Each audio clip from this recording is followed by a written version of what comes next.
But we must speak with knowledge and with intelligence, with information, so that we are not just homophobic. And that's why leaders must go to school, and you must be well educated, and you must read, and you must study, and so that when you speak, it is not just a personal, village, primitive thinking that hates people because they are gay. Hi, my name is Reverend Carol Kiama, and these are Thoughts of a Shaken Pastor Season 4. In this season, we've been talking to people who are successful and are believers, and they have been able to navigate their lives well. As Christians, we've been accused that we're not able to deal well with success. And so in this season, we've been looking at people who are successful, yes, but have been able to stay with faith. And so it is my extreme pleasure to introduce our guest this day. His name is Dr. Ezekiel Mutua. Welcome.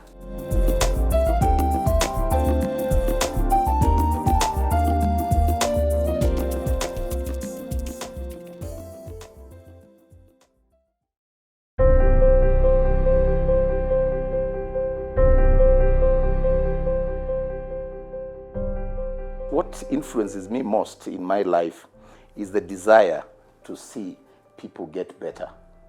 We were born in abject poverty. We were so poor that poor people in the village used to call us poor. And at some point it disturbed me that we could be like that, particularly when I got some exposure and I realized people don't have to live that way. This is not normal. It's not normal, and it's not good, and there's no dignity in poverty. But somehow because of Christianity, when I gave my life to the Lord in Form 1 on the 23rd of June 1984. Oh, wow. Yeah, many years ago. It gave me some exposure and sort of interaction with people outside the environment where I grew in, which was a bit oppressive and toxic, and there's no love. And suddenly, I found love with Christians. I found brothers who affirmed my faith, my life, who celebrated my small achievements, and were fond of me, and they were not blood relatives. And that gave me a change of mindset to know that you don't have to be related to help somebody. You don't have to be a blood, relative for you to mean something and to uplift somebody. And I think the fact that somebody went out of their way for me, gave themselves for me, provided for me, gave me food, shared their clothes with me, shared their house with me, it totally changed me. So more than the word of God, more than just the preaching that I got, I think the practical nuances of life that one brother called Philip Nthenge Kiundu, who eventually married my sister, by the way. But that so he's your relative now. Yeah, but he wasn't helping me for that. That was much later. I can vouch for him that he did it out of love. He was the CU chairman in the school where I got saved, called Popular High School in Kangundo. And we had nothing to do, no beauty to be on, nothing to love. So he wasn't doing it because we were from an affluent family or we were famous. He actually was doing it because we were so poor, and that he showed love to somebody, and he took pride in and pleasure in helping. That touched me greatly. It's like, what manner of love is this? That someone who is not my relative, because all along, we used to go back to the family when we attacked from outside. When you abused, you ran home. When boys attack you, you ran home.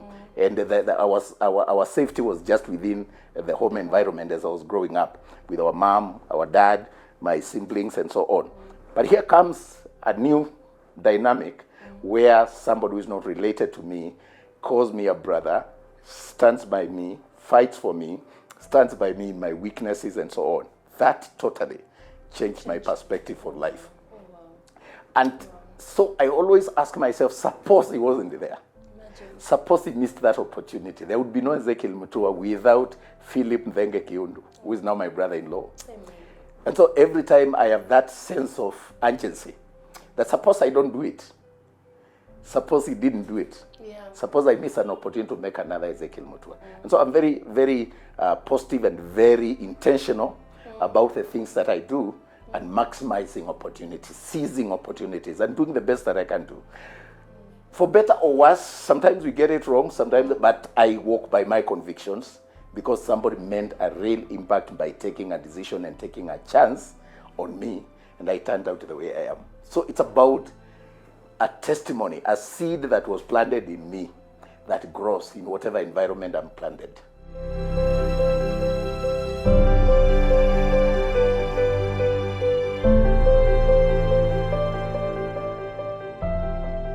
told you about the poor background. The poverty, yes, the poverty. That poverty was dignifying in so many ways. Yeah. It was debilitating.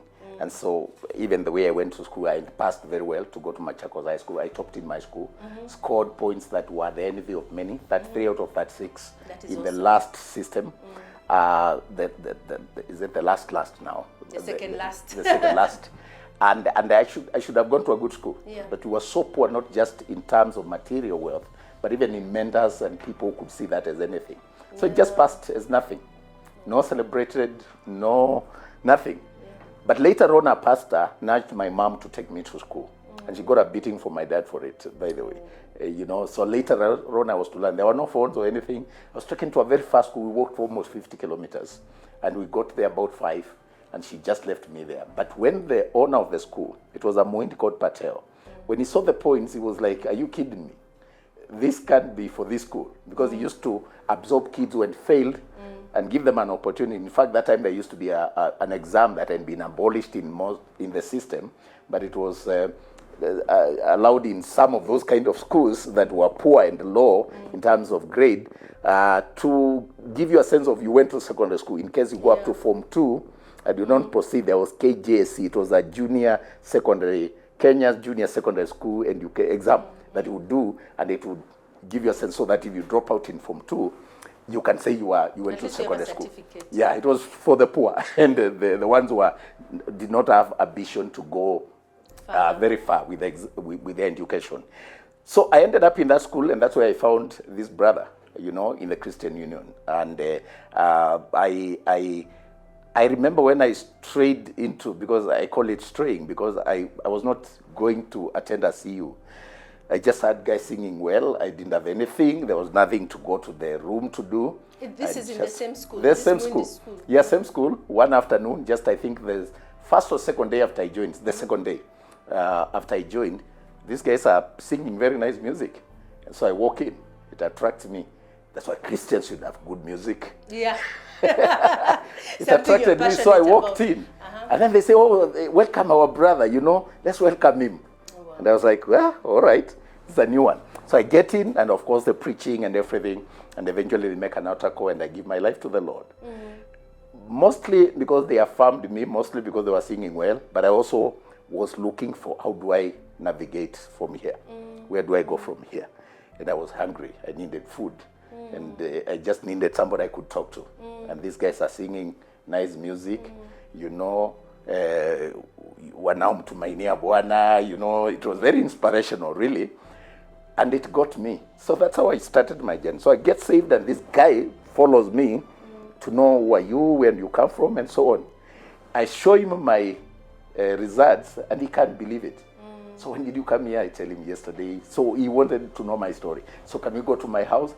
We end up in the down marketplace in Kangundo. Turns out, this was a day school. Yes, it was a day school. So we used to live in the market. Yeah, Ujisot. Yeah, Ujisot. And that was good enough that I was in school. And this guy, turns out that the same place I got a room, he's staying there in a very nice, place, bigger space and so on.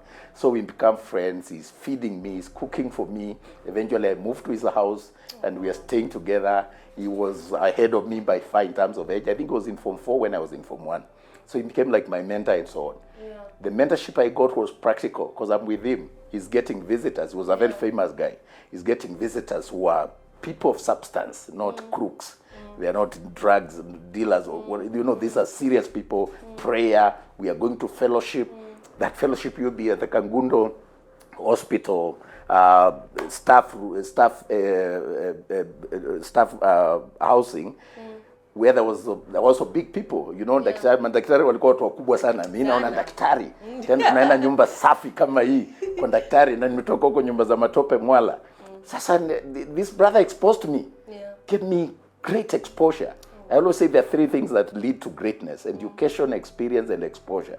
And exposure is about opening your mind to new world, new possibilities, new lifestyles. I saw them and I desired, and I used to tell God, one day unisaidie nikae kama huyu daktari. Then when I went to those fellowships and they asked me, this brother is affirming me. So he's like, "Hey, tuko na ndugu mwingine hapa aliokoka juzi lakini Hey, Kizungu, him clever, he's courageous. I was not even courageous, I was sweating, but they are like, he's good.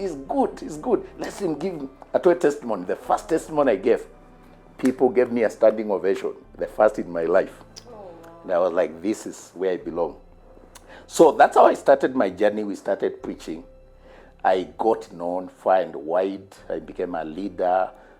This brother would later on get to know our place. Of course, he ended up marrying my sister. And the rest, as they say, is history. Oh, wow. So from this very almost insignificant person, yes. very poor, middle child, the firstborn, yes. The lastborn, uko hapo tu katikati kama unakuwa umechanganyikiwa. Unaweza sahaulika una mbele wala nyuma, and you are mentored both ways, for better or worse, If the siblings are bad, then the others are looking up to you, so you can also be a bad influence. You are smack in the middle, and it is, God for us all, and everyone for himself. Ujipange. And then being dumped in the town, yes. Like, I've done the best, I've given you a chance to go to school. Yes. Kukula, kuoga, kuvaa, mavitabu, jisort. Hey, when we got to that school with my mom, of course, the owner of this school was mesmerized by my results, and he told my mom, it's okay, leave him with us. So I didn't pay school fees. By the way, our life turned around so quickly, is that even in the first exam, I was number one. Out of so many kids, I think we were 450. And then he used to give fee remission to number ones. Oh. So hapo nikacheza kama mimi, because we were poor. So the little that I would get for school fees, I did not disclose. You don't give full disclosure, otherwise utaumia. Utaambiwa basi wewe enda kukoka, si umesamewa fees. So I started now managing my life with the little money. I'm not paying school fees, I'm being celebrated, and school could not let me go.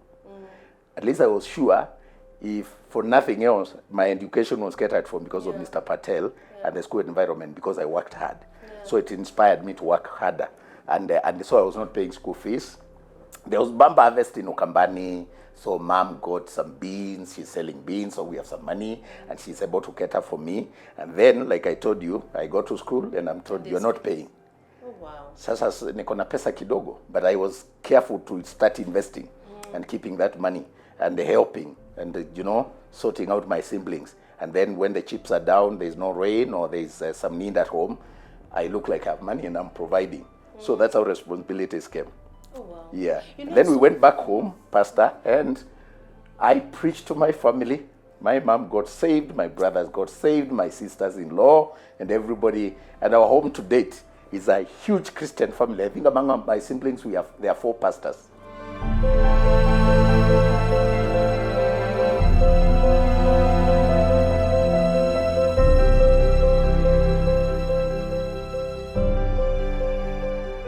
By the time I was doing Form 2, the situation had changed to Nakambani. There was rain. But if you remember 1984, or let me tell you how it was, because I know you can't remember. No, I can remember. 1984, there was a famine. Yes. Mbaya sana Ukambani. It was like, even if you have money, there was nothing to buy in the shops. We are the world. See, that's the type of you remember? The world. Yes. Okay. So that generation, but suddenly, I think after 2 or so years, there was bumper harvest, and the situation changed. I mean, we were the society, the communities that depended on the farms. And if you plant crops and they grow, that was our wealth. Yeah. So it depended on the rain season. If it rains well, you're good. If there's, it goes without, the rains fail, suddenly mekuwa maskini. Yeah. So situation changed. There's rain, and my mom was very hardworking. That time, Pastor, my dad had left home and moved to a very far place. He stayed away, I think, for about 16 years. We didn't have our dad with us. I'm actually the one who later went for him. But my mom, God bless her soul, she just tilled the land, behaved like nothing happened, worked so hard, fed us, and actually life became better. I think, like you have said, there's something about poverty and difficulties that jolt one into fighting, into a fighting mood, to make it in life. Yeah. And I think that's what happened. I saw it with my mom. We didn't want to let her down. We all, galvanized around her, and we told her, Mommy, it will be fine. We appreciate what you're doing. And I can tell you that was the beginning of the change that you see today, that is actually visible even among my siblings. That poverty and the fact that we could see life is not always like that. We are interacting now. Salvation opened our home to many people, to pastors, to bishops. My success in school, because of a different environment, began to be appreciated. And many people, even teachers, would want to go home with me when we close.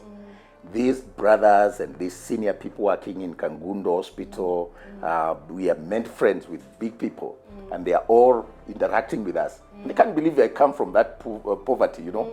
When we go home, there's no place to sleep. And they're amazed that a poor child like that can be the one topping in a faraway land. So that inspiration worked for us. And it inspired my siblings also. Yeah, to work hard. And the ones who are behind me to work hard and to appreciate that we are not the wretched of the earth. We are not children of a lesser God. That actually this salvation also means something.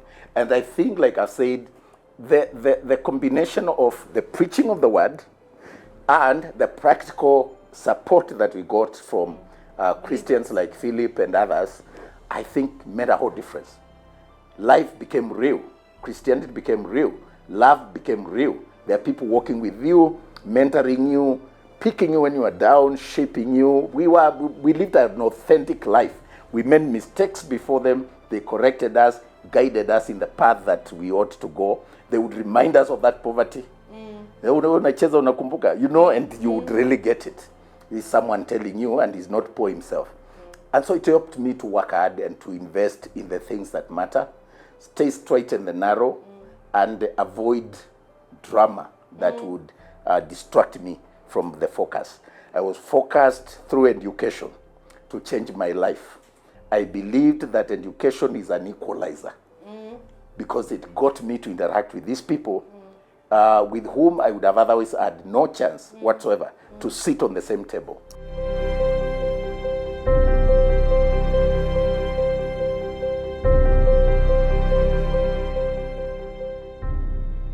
So I ended up in KU and joined the Christian Union. We were one of the biggest churches in the region.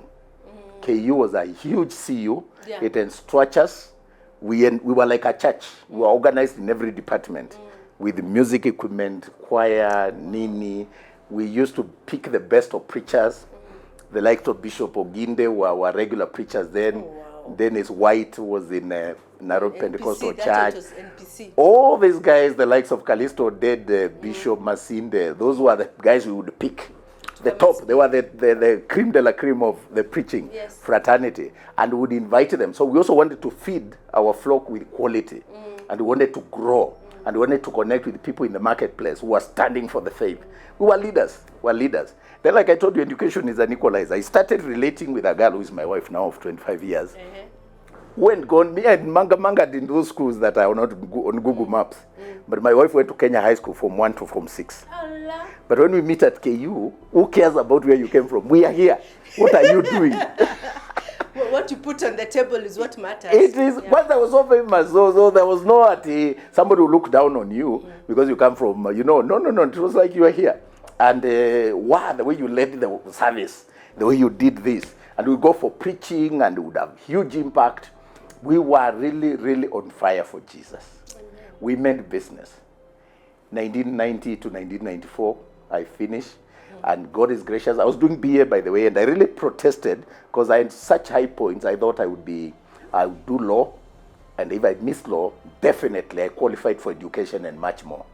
But I ended up being called to KU for BA. And I protested, and I really fought that. Then later, something told me, and of course, some brothers who counseled me, told me, you have applied, you have tried to change your course. God knows what he wants to do with his BA.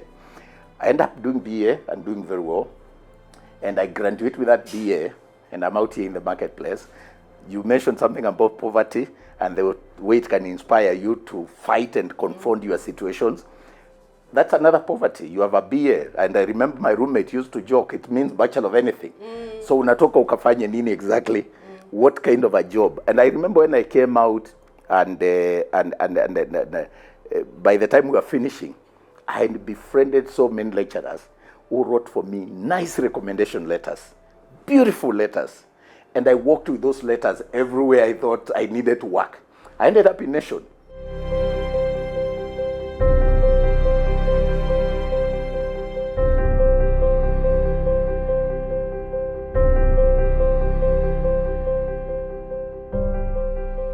And just like that, I ended up working in that place for 9 years without producing my degree certificate. Oh wow! Just Yes. on the recommendation. The recommendations and what I put in when I got the job. 9 years, rising through the ranks from a trainee reporter to an editor and being elected unanimously by all the journalists in Kenya as Secretary General of Kenya Union of Journalists. Oh, wow. So I became a globetrotter again. There I am, tough talking. Kizungu tulikuwa tunatengeneza ile ukiongea hata CNN ina cover, you know. So we used to Hakuna appear on editing CNN, BBC. So tunaonekana. I remember being invited to White House. I've had dinner with the president, President Bush and the family.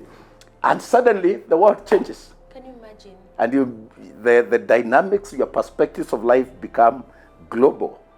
And, you know, you realize that it's not even about the position. It's what you do with the position when you get it.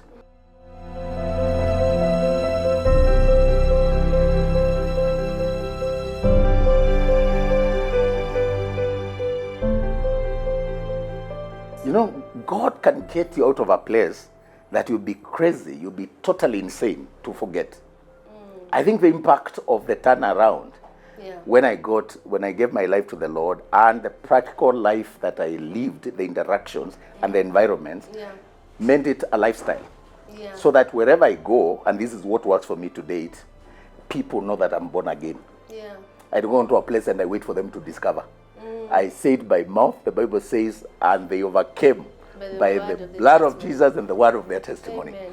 So it has been like that. Every school I went, the first thing they would know, I'm born again and I'm a preacher.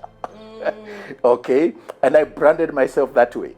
There was no anybody who cared to listen to me would know that I'm born again on day one, on the first encounter. And I think that shaped my values. Setting the standards and being able to declare and live it. Declare and live it. Not that we are angels, but live it. But say it. It helps. It helps to brand yourself. I think people treat you the way you say you want to be treated. If you treat yourself like you're not sure, they will treat you as such. When I look back, it is the responsibilities that God placed on my shoulders early in life. And that consistency in being able to stand, because when you are a school captain or a prefect, you are not necessarily, them days, you are not liked. No, it was not a popular space. No. Because you are regulating, really. You are rules and regulations, you are enforcing it for the school. And me, the schools where I served and those responsibilities, I really did it. And I stamped my authority. Were even more feared than teachers. Absolutely. That was actually my case. I would stand somewhere at a corner and the school would be quiet, including the staff room. Respect that came automatically. But sometimes, of course, you would hear boys complain, boys planning something, and you have to engage them. Sometimes they are nasty, and then you have to, I mean well for you. I'm helping you. I want you to pass. Your parents brought you here so that you can do well. And you hate me for that. I wouldn't care if you fail, but I do, because I'm not just a school captain. I am more than that. And then that engagement and turning them around. So I think it kind of made me feel it's not about being popular. It's about doing the right thing. And then all those places where I've been, including in journalism. When I joined journalism, Nation Media Group in 1994, it was the biggest media house in East and Central Africa. We were really the guys of this city. You were the people. We're the people. But then journalism was becoming corrupted. Yellow journalism was creeping in. There was journalism that used to focus on destroying families and reputations and careers. There were gutter press everywhere during my time. And it hurt me that somebody would pick a story and twist it and destroy somebody's career. And I said, this is not right. And I kept, actually how I became Secretary General of KUJ, during management meetings in Hilton, we used to be exposed to a breakfast in big hotels and so on. I would stand and tell the management that you got to train us well to become the best journalist in the region, like you say you are, as a paper. And you got to give us exposure and exchange programs with BBC and other big media houses like CNN. We can't just be local. Yeah. And I used to tell them, you cannot allow us to be people who are entertaining, informing, educating, entertaining, when we are not informed and we are not educated. We must be at the cutting edge. And then I would stand and say that, and people would clap. Who is that boy? Who is that guy? Oh, it's the guy who sits at the corner. And out of that, people began to appreciate. I was providing leadership. And within no time, journalism changed. Nation started some program with Cardiff in Wales, where the likes of Emmanuel Juma, Kwendo Pang, and others would go and do their masters and so on. And I was rooting for education. I was saying journalism must be ahead of society. You can't be uninformed and you are the one informing.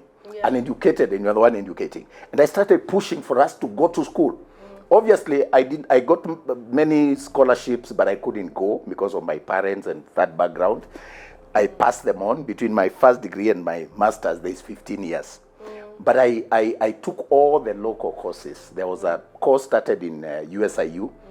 I did every small course that there was, and the interactions there with PLO Lumumba, Polycarp Ochilo, and other big, journalism trainers. So I honed my skills in journalism, and I became an authority.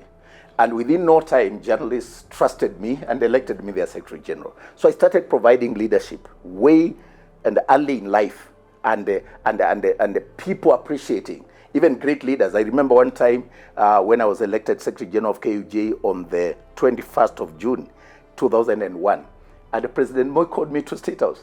Oh, wow. He invited me to take my governing council. And I remember when I went there, the same things we do today and the ones that made me famous at Kenya Film Classification Board, they're the same ones I told the President on the 21st of June 2001, that Mr. President, journalism is powerful. Media is a powerful tool for shaping values and character and societal values. And unless we focus on it, not by suppressing freedom, but by allowing journalists to be well mentored and exposed, training institution to be equipped so that you produce the best of journalists who think ahead of society. Where is the society going? What kind of values do we want for our society? How do we protect our children from exposure to harmful content? How do we protect ourselves from the infiltration of foreign ideologies that are coming from the West that are not relevant for us? These things about LGBTQ and so on, those are things I used to speak to the president then. And I would talk about press freedom and why it's important. I would fight for journalists, and you would not arrest a journalist and get away with it. And so I owned that space with a lot of gusto, and I fought for what I believed was right and meant a name. And in the process, therefore, when I joined government in 2007, it was actually more like poaching. KFCB. Yes. No. I became Director of Information. Oh, yes. And it was at 360 degrees because I was fighting government. Then suddenly they advertised for a job, I applied, and I became Director of Information. I moved with the same vigor to say, listen, we need to set up structures for self-regulation. So we started the first media council. I'm the one who saw in those guys. Oh, wow. Incidentally, they were taking the oath in my name. When we went to the court for them to take the oath of office, I didn't know it was crafted in my name because I was the appointing authority. So one would say, I, Caroline Kiama, having been appointed by the Director of Information. Then I'm like, God is also working in this space favor, things that are not normal, but they're working. Then as fate would have it, 2008, early, we plunged into post-election violence. Yes. And the values I was advocating about media, being a custodian for moral values and for peace and national cohesion, became real. To the extent that when Kofi Annan, Benjamin Mkapa, and Gracia Machel came for the mediation, I was actually appointed to be the one coordinating the communication. I'm the one who was flying around with them and coordinating the team. Favor. But also being consistent and people seeing that what you are doing makes sense. And later on, I was elevated to become Secretary of Information and then KFCB. So really, it is about putting in your best foot where you are put, where God, the opportunities God provide for you, being consistent in your values, fighting for what is right, but also being ahead of time. Because if you are a leader, you can't just be as dumb as the rest of the people you are leading. There must be a sense in which you read more. There must be a sense in which you are more exposed. You're more forward-looking. You are more forward-looking, and you can be able to start predicting.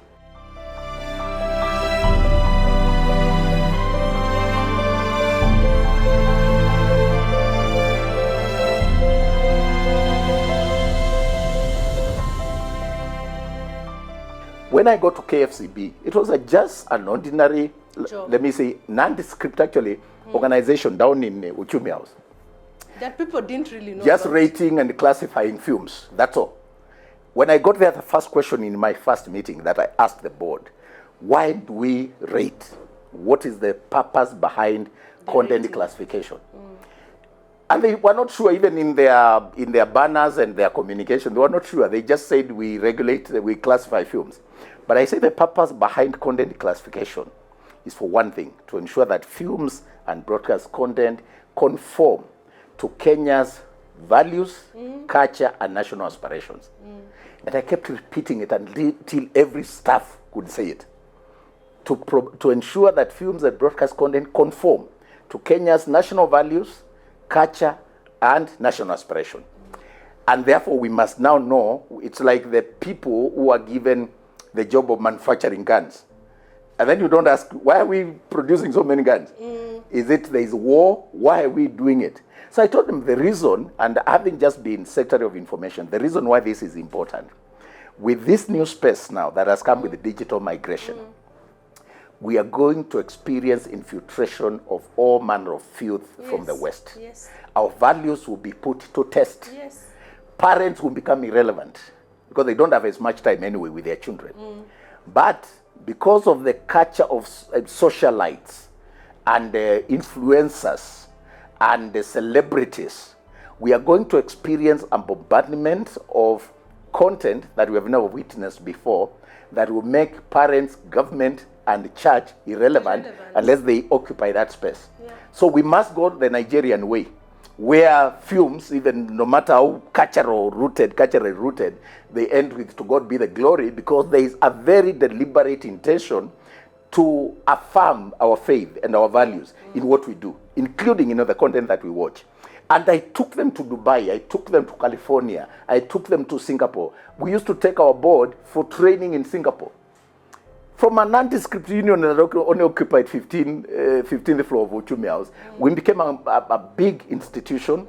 We became a full-fledged parastatal. Our budget increased from 88 million to 650 from Treasury, but our worth was 2.14 billion when I was leaving. We didn't have vehicles, we had a fleet of them. In fact, I was being accused of having a chase cars. I was like, there was none when I came, we in the fancy offices. And I was telling them education and exposure. Everybody must aim at having a degree, a master's. Go to school. And where possible, we would fund them to go to school. We signed an MOU with South Africa, even with the University of South Africa, UNISA, to train our examiners on content classification. The rationale behind rating. It's not just saying this is PG, this is GE. No. There is a reason why we do it, to protect our values. So that became like a national campaign. Then we went ahead and picked Kenya National Drama and Film Festival, where some of these groups were targeting, promoting condoms, promoting, some of these pills. Imechil, those kind of things. And I told them this is wrong. The messaging is for another agenda. It's not just about protection. They are not promoting condoms for protection. They are promoting brands. And they're setting Remember the time there was even condoms that were like strawberry, chocolate, and they're being aired during prime time.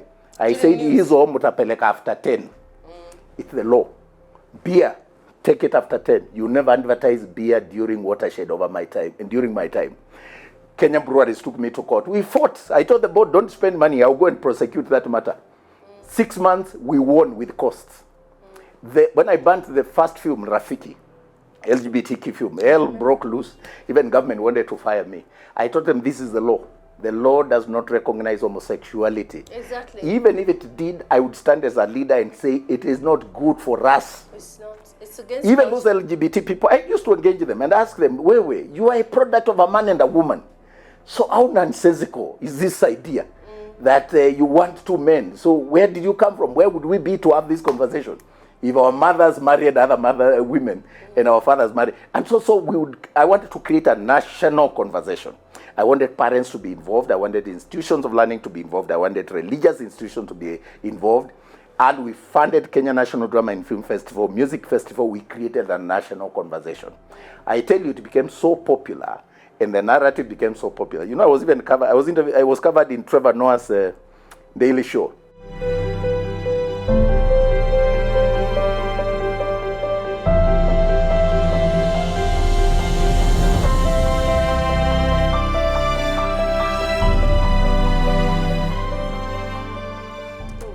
You know, in 2019, I was the chief guest at the Hollywood Film Festival, California. Oh, wow.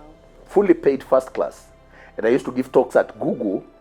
And I can tell you, majority of the staff are gay and so on, but they would invite me. They used to find this conversation timely and a bit interesting. And so we meant it even a global conversation.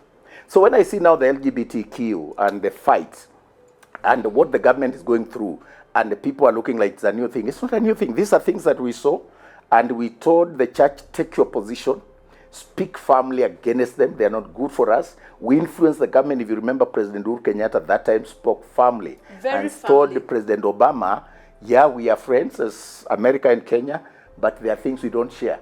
We have others that we share, and those ones we embrace, but we don't share in this. Yeah. So some of these Western cultures, some of these values that target influencing children, pushing them to drugs, normalizing bad behavior, vile language, drugs, coquettism, stuff that is coming from other countries. Yeah. I used to look at it and ask them, you look at a country like Dubai, the United Arab Emirates, a desert that has been turned round, and we go there for holiday and enjoy the infrastructure in Dubai because they do not tolerate this nonsense. They don't. I can tell you, these are not about human rights.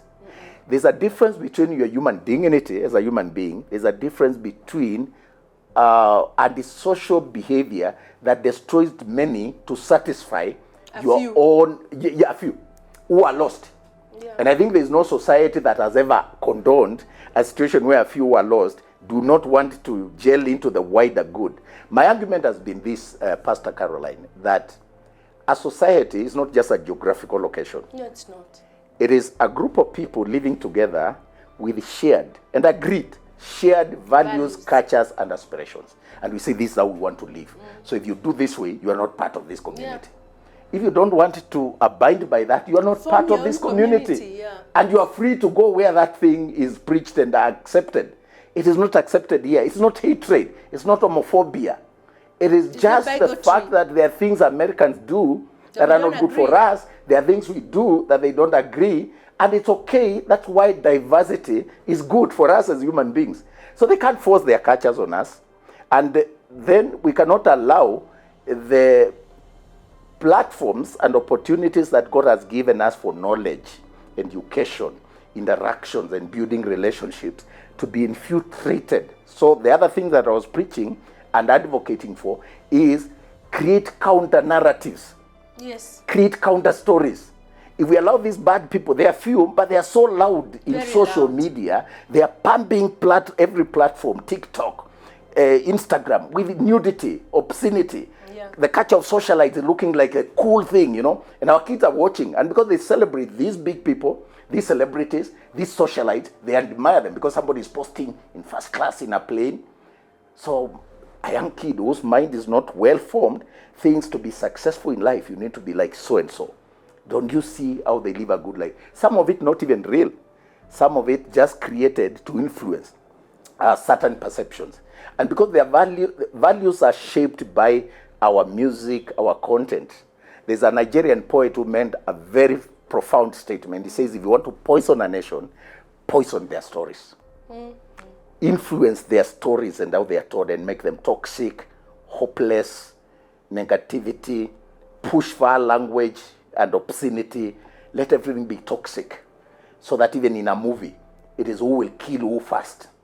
It is bring him down. Bring him down. And then push that into our textbooks, into our normal talk.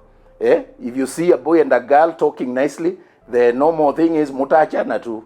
You don't celebrate relationships anymore. Mutaachana tu. Tunawawa muta. You know, it's so toxic. Aliye juu mungoje chini. Si upande huko mukae na yeye huko juu. Why? Yeah.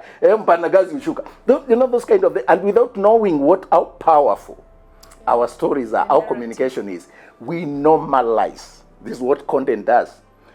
These people with an ideology and an agenda, they normalize these things. It is not normal for me, or let me put it like from a program I watch with my wife, and we're in a conversation. Mother-in-law. And one time the daughter-in-law confronts the mother-in-law. You know where it appears. And she says, one more word, and I'll smash that mouth of yours. And I was like, see what I'm doing? In our culture, there is no way you can talk like that to my mother. We agree. Never, ever. It's unheard of. Okay? But they are normalizing that. They are normalizing F word. For us, if this water falls down, we say Jesus. If something happens, it's a bang, we say Jesus. Then they use F word.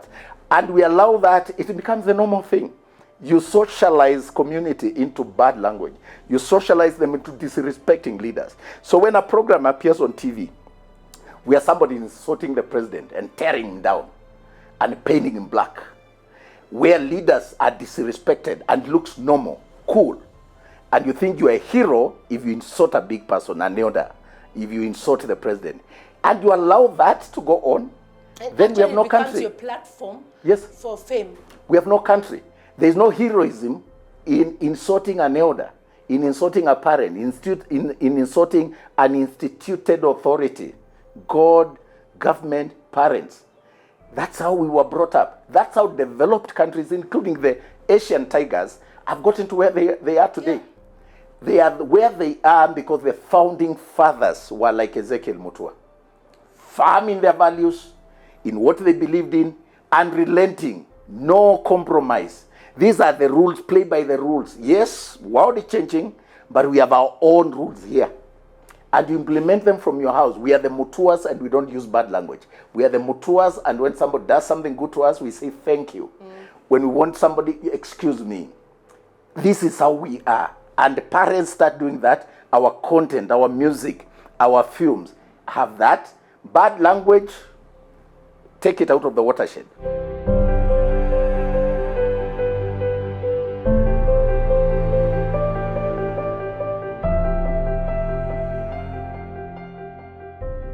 You know how ideologies are spread? Because the world is governed through ideologies. Yes. And every society has its own ideologies that inform their culture, their day-to-day interactions, and their values. The guys who are bad and want to destroy were ahead of us. Yes, they were. Even this digital migration, introduction of the internet, the dark web, and so on, these are things that were forethought, and they were strategic in how to penetrate society. Because you and I, we are not the target. They may not be interested in you. I'm mature, you are mature. You have your values, and you have what meant you who you are. So you may not be easily swayed. But the child, yes, the child whose mind is not formed, they knew if we present this glamorous image of a make-believe world where people see, some world that is a phantom world that is not real, but it looks real through, but normalized and given credence by stars, superstars in movies, in content. Then children start getting their values shaped that way. They start admiring things that you and I would not admire. And without knowing, because of that exposure, then their values are shaped to admire killing. Because it was normalized. You see some of this content where, even on PlayStations, where kids are just lying there and they're shooting, killing. And they're using that language. Kill, shoot now. And you may think it's okay, they're just playing. They're not playing. It's an ideology being pushed from very far, funded with structures, with pillars, with representatives, with ambassadors, knowing what they're doing and they're paid. Now it is being even introduced in our education system, where two characters who are male, they are presented as a couple with a child. A man and a man, a woman and a woman. And we know that that's not the way reproduction takes place. But we allow it. Somebody looks the other way. An irresponsible, cruel, wicked leader allows it, and they will not speak because they want to be relevant and they want to be popular. Want money. They want to look with it. They want money. It's just irresponsibility. I don't think even some of it is for lack of money. Some of them, they're just irresponsible. Because if you truly value the position God has given you as a parent, as a responsible member of society, you would not wish your child to be gay. Honestly speaking. And I'm not an homophobic person. I think I've been brought up well and I'm a reasonable person. And I don't hate anybody, even the gay people. Sin is sin. But sin is sin. Evil is evil. And a gay person is not okay. Let them not lie. It's normal. It's not okay. Yeah, all right. Now that's a word they wouldn't want you to use. But it's the truth. It's not normal.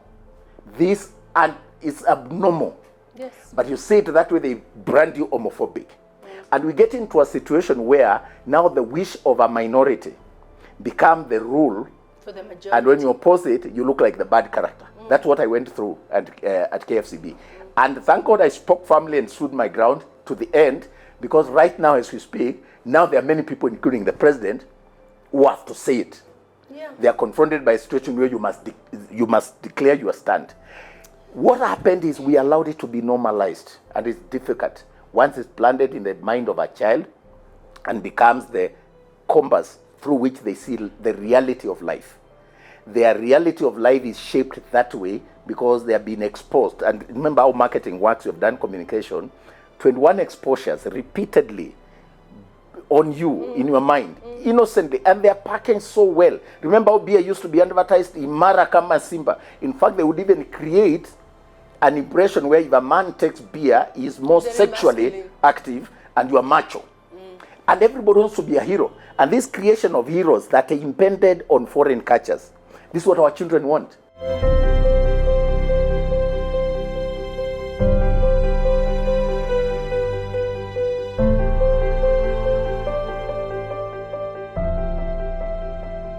My last point, of course, is from where I sit as a CEO of Music Corporate Society of Kenya.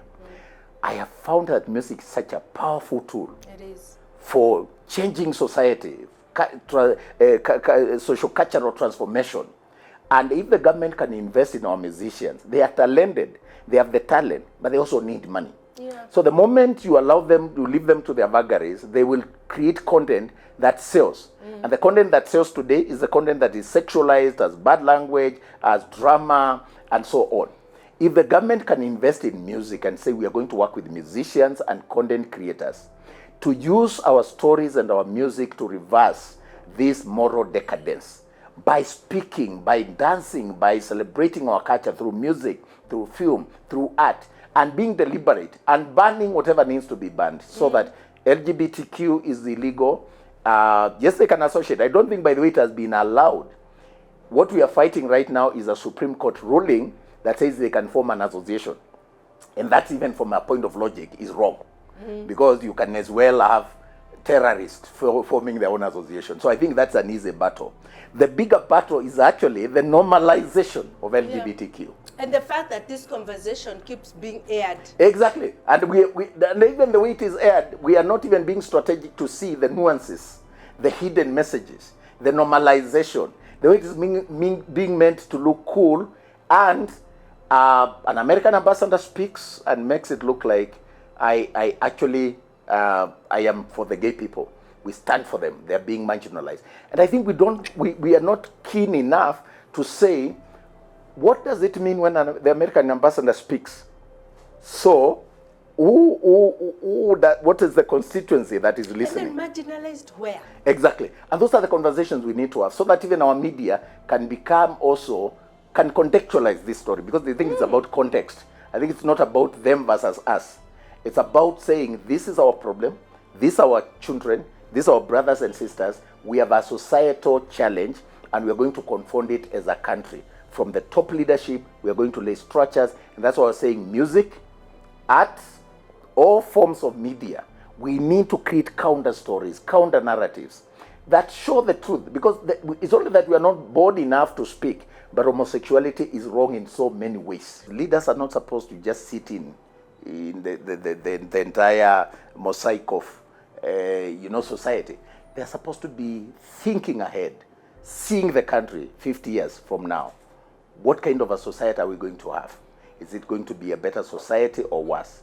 And I can tell you, even within this conversation and dialogue and debate about LGBTQ, we are better off confronting it now.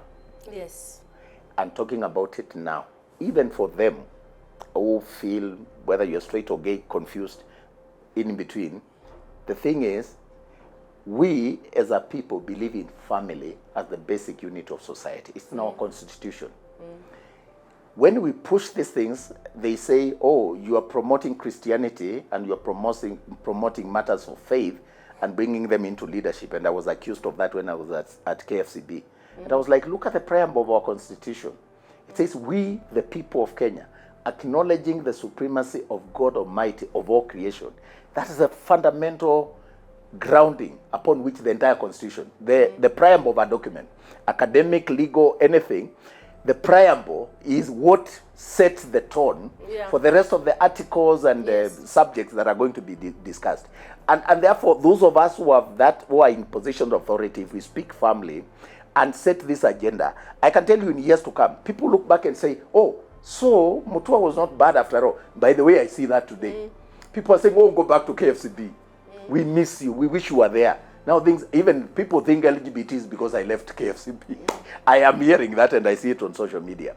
But the point is, if we can all be intentional at the point of leadership as parents and say, if I mean well for my child, I think there is pleasure and there is pride in my child picking the values that I stand for. And therefore, I'll set an example and I'll try as best as I can to set that good example. But I will also tell them, this is the right way. And I'll bring up my children in the fear of God. Now, they are no experts in parenting and there is no manual, but at least we can lead by example and by our words and ensure that we influence our spheres, the circles we are in, because as a parent, that's a powerful position. As a CEO, this is a powerful position. If you are a head boy in a school or a head girl, or you are a pastor in a church, this is a powerful platform. And then we need to be modern and to amaze platforms of social media, because that's the in thing. Yeah. So that where if you open your phone, instead of something popping up that is obscene, it's something glorious, it's something inspirational, it's some motivational quote, it is something informative, something insightful. Because until we create counter narratives, the dark web will dominate the world. Yes. And many people are becoming introverted and being withdrawn from the real world and creating a world of their own where they are connecting with the entire world but connecting with nobody. Our children are the target and they're going to be in that space. That space is dangerous.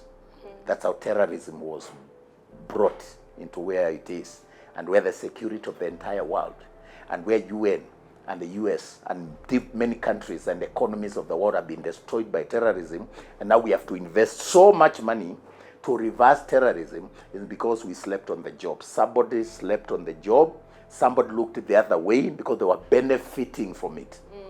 I can tell you, if nobody is gaining from LGBTQ money, tutaimaliza kesho.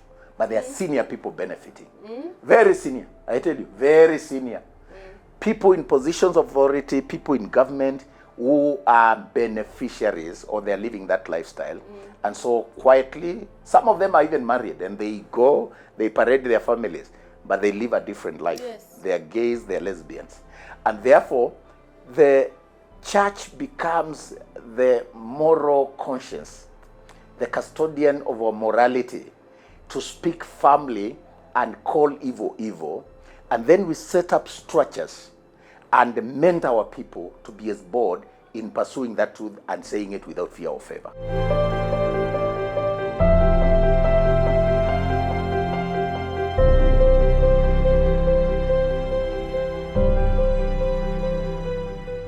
I'm just reminded of an I think it was Elijah who stood up against the prophets of Baal and, Yes.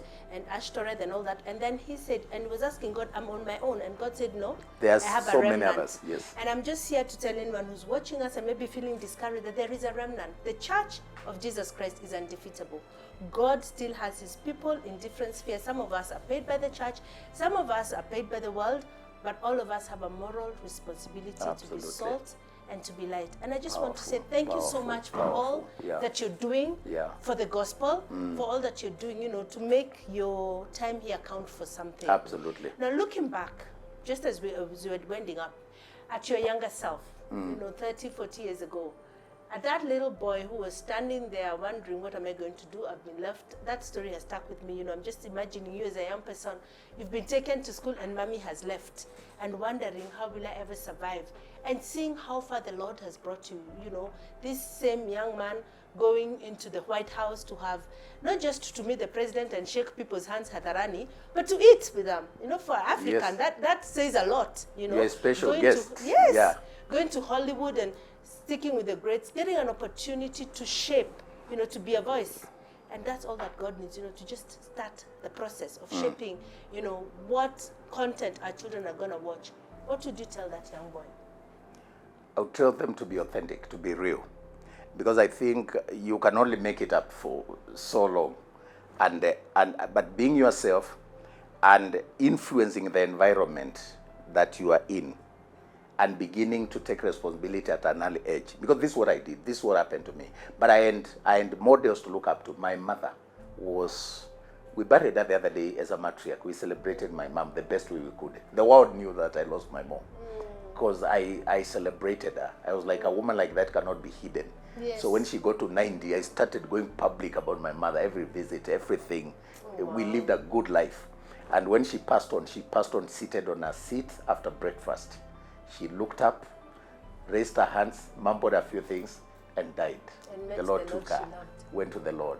And everything was a celebration of life. And I looked back to the question you're asking me when I was young.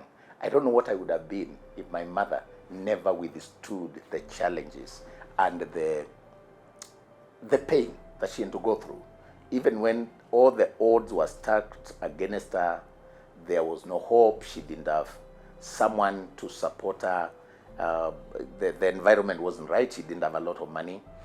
But it gives me hope today to know that it's not about the money. It's not about the position. It's not about the wealth, material things. That you can stand for something. My mother, when we were burying her, I think there were about 8 churches, AIC, ABC, Jeshla Wokof, Catholic, that she influenced in the village. She and her name. And she solved societal problems. There was a time when teeth problems were very rampant in our area. And mom, illiterate completely, she never gone to school, but developed simple tools and became a dentist of fame. She was known. People would go up to Kenyatta National Hospital and come back home and say, Mama toa hiyo, wamenipatia vitu, ICD, na nawangoa. And they can give them some salty water and stuff and some herbals from. And she was a midwife. She saved so many lives with her skills that she honed just in the village. She never wanted fame. She wasn't doing it for fame. When she took over and brought us up as a single, she was a beautiful woman. She could have been married, but she decided to give us values, to endure, to be patient. She taught us resilience. And as we're burying her a month ago today, I look back and say, if I was to get back or to influence the world, I would want to have that resilience, that focus, that is not based on titles or positions. It is just based on solving societal problems one day at a time, doing what I can with the simple tools that I have. Because we all may never rise to become big people, to become CEOs, to have big titles. But we all have the capacity within us to influence change within our circles. And so my challenge would be, in your sphere of influence, be somebody. Lead by example. Like the Bible says, do not allow anybody to despise your youth, but by your character, your word, and everything that you do, set an example and be a leader by an example. It's possible.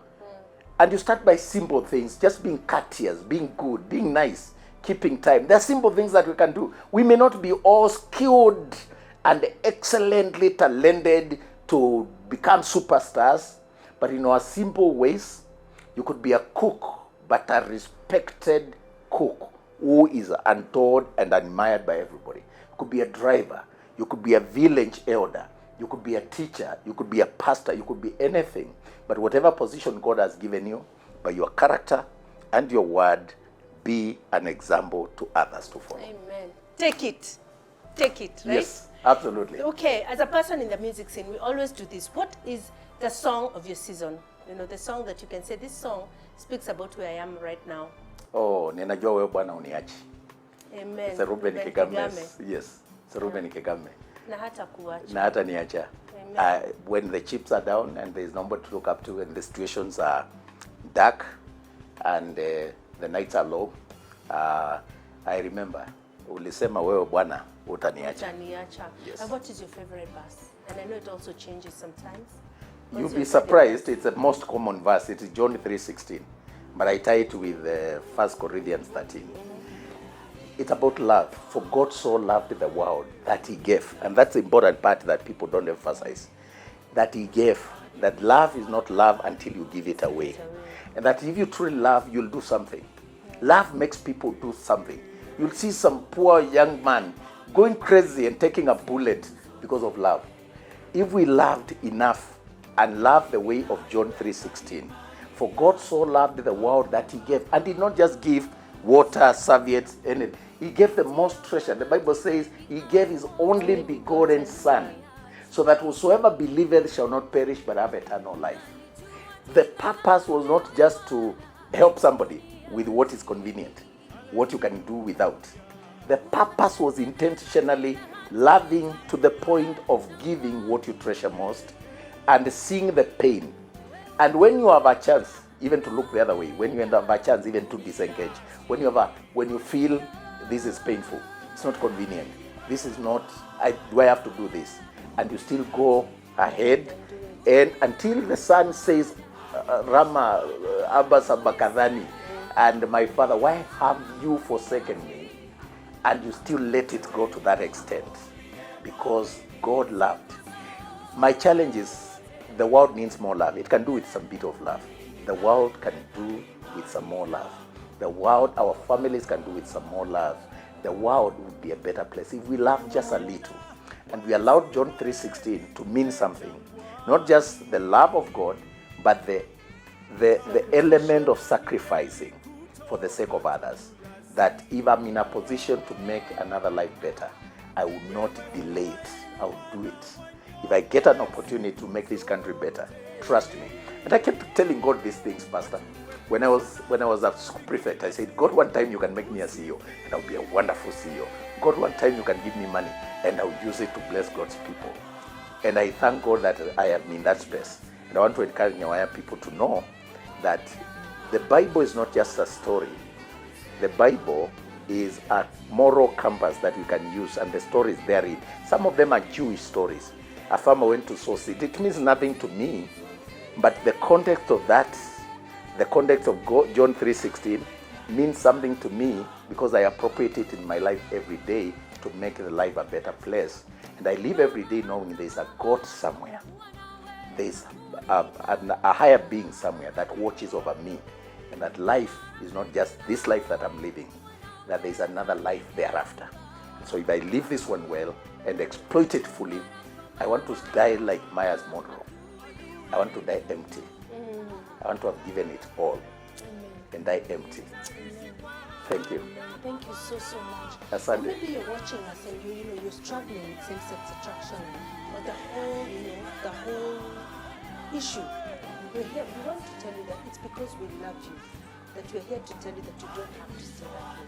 For God so loved the world that he gave his only begotten Son, that whosoever, regardless of your struggle, regardless of where you're coming from, believes in him, will not perish but have eternal life. God doesn't want to make you the way you are. He wants to make you like Jesus. He wants to make you better. He wants to make you more useful. He wants to make a difference. Thank you so much for what you told us. Asante. And may the Lord bless you. I know it's greater heights. It's such a privilege. Yes. And it is a privilege to use our platform to God bless you.